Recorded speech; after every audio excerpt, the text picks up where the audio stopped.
तपाईहरुले बल प्रयोग गर्नुभयो।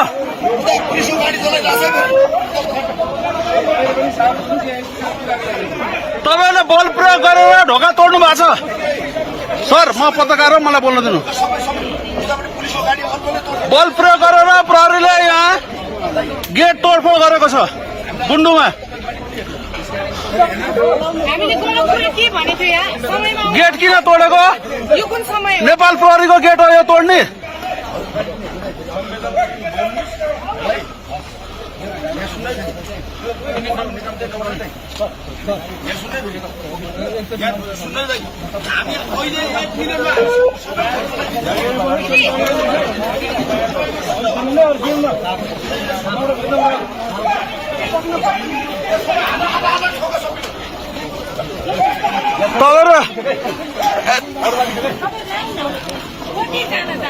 कतिजना जाने यहाँ हेर्नु, यहाँ दर्शकगण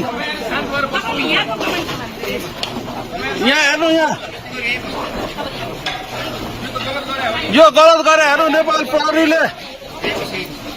यो हेर्नु दर्शकगण, गेट तोडेर यो सिभिलका प्रहरीहरू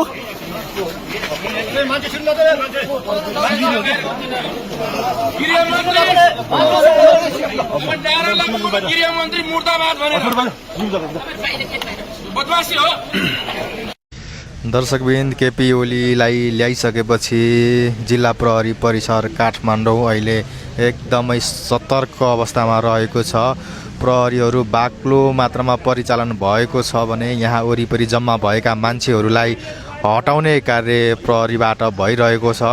यहाँ अब केपी शर्मा ओलीका कार्यकर्ताहरूले प्रतिवाद गर्ने खतरा सँगसँगै यतिखेर जिल्ला प्रहरी परिसर काठमाडौँ सशक्त रूपमा बसिरहेको छ र यहाँ वरिपरि जम्मा भएका व्यक्तिहरूलाई बाहिर पठाउने काम प्रहरीबाट भइरहेको छ। यतिखेर केपी शर्मा ओली, रमेश लेखक लगायत अन्य पनि अब ठुला माछाहरू पक्राउ पर्ने क्रम जारी छ। केपी शर्मा ओलीलाई ज्यान सम्बन्धी कसुरमा पक्राउ पुर्जी जारी गरेर चाहिँ एक बिहानै गुन्डुबाट पक्राउ गरिएको थियो।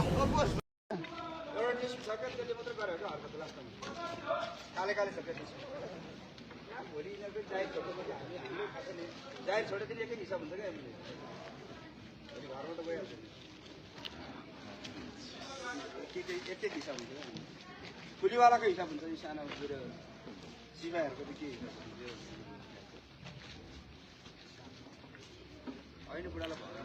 यसरी व्यापक रूपमा प्रहरी परिचालन गरिएको छ। हामी गुन्डुमा छौँ।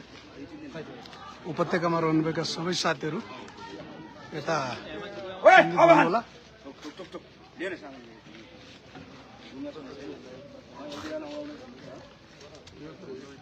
उपत्यकामा भएका सबै साथीहरू को हुनुहुन्छ, सबै गुन्डु केन्द्रित हुनुहोला। यसरी प्रहरी गुन्डुमा यसरी सयौंको संख्यामा यहाँ प्रहरी परिचालन गरिएको छ। यो कानुनी राज्यको धज्जी उडाइएको छ। सबैले यो एउटा लोकतान्त्रिक देशमा संविधानसम्म जानुपर्ने, कानुनसम्म जानुपर्ने विषयमा यसरी धरकपड गर्ने एउटा विशिष्ट व्यक्तित्व, एउटा मान्छेलाई यो किसिमको गतिविधि गर्ने यो एउटा हिजो पञ्चायत जस्तो एउटा झल्को आएको छ। तपाईँ सबै साथीहरू को हुनुहुन्छ, सबै साथीहरू गुन्डु केन्द्रित हुनुहोला। सबैले यताउताबाट सबै वरिपरि धेरै प्रहरीहरू यहाँ परिचालन गरिएको छ गुन्डुमा र सबै साथीहरू उपस्थित हुनुहोला। सबै हाम्रो नेकपा एमाले समर्थक सबै साथीहरू उपस्थित हुनुहोला। यसरी यो कानुनी राज्यको धज्जी उडाइएको छ र सबै साथीहरू छिटोभन्दा छिटो यता उपस्थित हुनुहोला।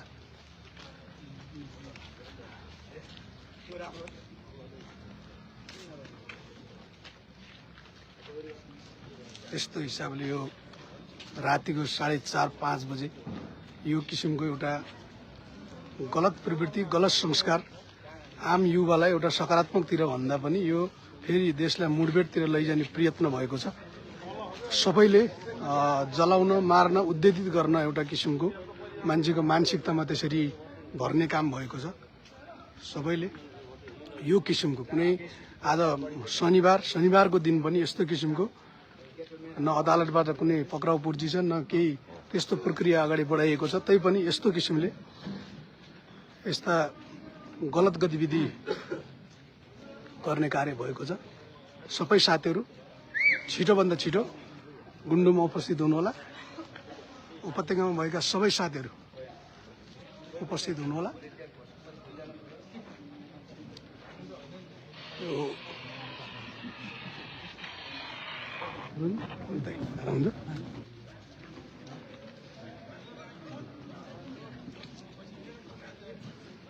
यस्तो किसिमको ज्यादाती हेर्नु यो नेपाल प्रहरीको भित्र गइरहेछ। प्रहरी यसरी गेट फोडेर भित्र छिर्दैछ। यो किसिमको धरकपड, यो किसिमको एउटा गलत किसिमको व्यवहार यसरी गरिराखेको छ।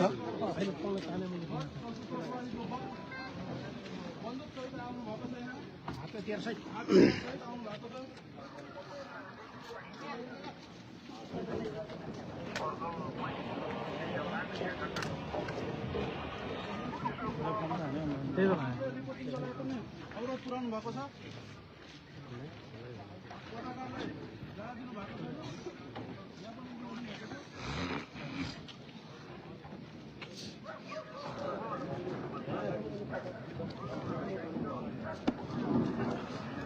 सबै साथीहरू उपस्थित हुनुहोला।